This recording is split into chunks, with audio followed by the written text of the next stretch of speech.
અમદાવાદમાં ક્રેશ થયેલી ફ્લાઇટમાં સવાર પેસેન્જરનું લિસ્ટ, ઘણા પરિવાર મોતના મુખમાં ધકેલાયા। એનઆરઆઈ અને વિદેશી નાગરિકો પણ હતા। સવાર અમદાવાદની લંડન જઈ રહેલી ફ્લાઇટ ટેકઓફ બાદ ક્રેશ થઈ ગઈ છે। આ ફ્લાઇટમાં 242 પેસેન્જર હતા।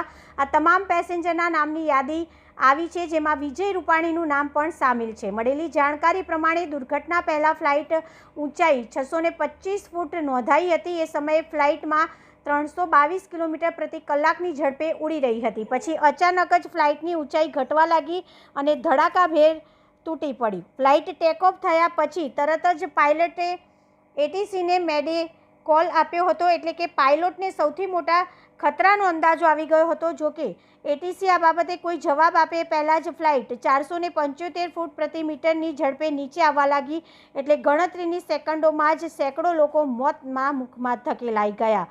Crime reporter Dhaval Raval.